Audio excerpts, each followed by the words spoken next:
My audience member is recording me. Hello everyone, I am Leslie Esquivel. I am sure we could not say that our homes are filled with items that are made out of plastic.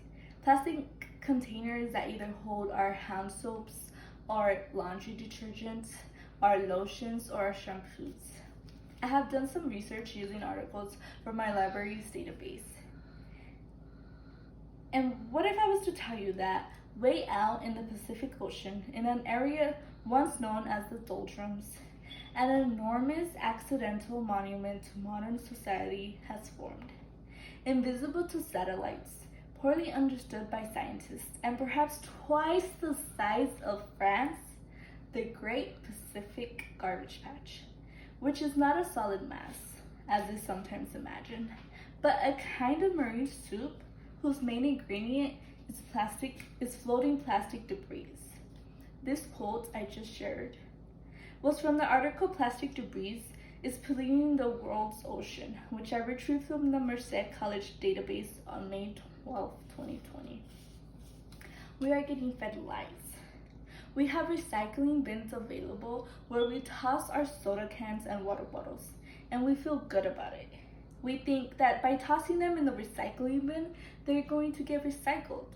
Well, according to the article, what really happens to plastic drink bottles you toss in your recycling bin, which I accessed through the Merced College database on May 12, 2020, it says, many bottles aren't recycled at all. And those that do get recycled usually aren't turned into other bottles or recycled again after that. Instead, they end up in the world's landfills, or even worse, the ocean. Once they end up in the ocean, according to the same article I mentioned previously, the sun breaks them down, but they do not really biodegrade. Instead, they enter animals' bodies, killing the animals immediately or entering marine food chains. So this is basically saying that the sun breaks down the plastic. Well, in the article Plastic Pollution that I accessed from the Merced College database on May 12, 20, says that most plastic takes hundreds of years to decompose. More than 90% plastic still exists, according to the 2017 estimates. Now, as you can see, this chart shows that only 9% of plastic gets recycled, while the other 12% gets incinerated, which means burned. Now, that leaves 79% to end up in landfill or natural environments.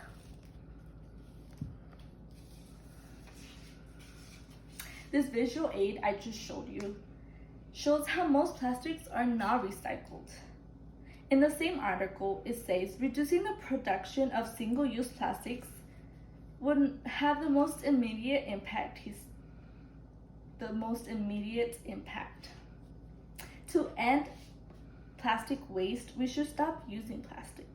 According to the article, the United States needs to phase out all single-use plastic that I accessed on May 11, 2020 through the Merced College database. Plastic makers spent millions of dollars trying to stop the state from banning single-use plastic bags. As part of that, they will no doubt argue, as they did in the plastic bag fight, that efforts to clean up plastic waste would mean to lose jobs, which may be true. Lots of jobs would be lost, but just like that, lots of jobs would rise up. The same way there were jobs for plastic products, there would be jobs opening up for the biodegradable alternative products. If we don't stop using single-use plastic, our oceans and world will end up getting filled more and more by plastic each year. According to the article, every human should be alarmed by the plastic crisis in our oceans. It says, without change, there will be more plastic by weight than fish in the oceans by 2050, which I accessed on May 10th through the Merced College database. Every human should be alarmed by plastic crisis in our oceans. And another article says the same thing.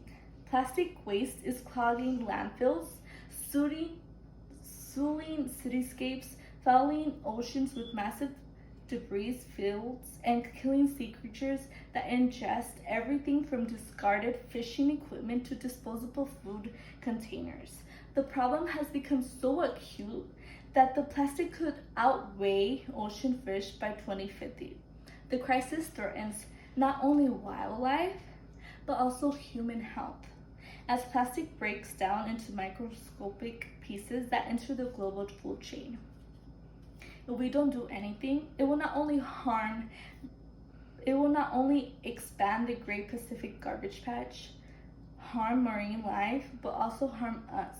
According to the same article, research has documented microplastics in numerous products that humans consume, including tap water, bottled water, fish, shellfish, honey, sugar, salt, and even in every sample of German beer tested in one study. As a result, humans could be ingesting microplastics whenever they eat, drink, or breathe. Now, do you want to do something about this?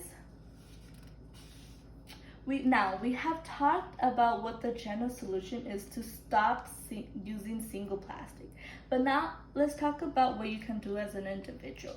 According to the article, reduce your plastic use as a first step to save sea turtles, which I accessed on May 11th, 2020. It says, let's stop using single-use plastic as much as we can because recycling should be our last goal. Our first goal should be to reduce the usage and production of plastic products. Here are some things you can do. Refuse plastic bags and use reusable bags.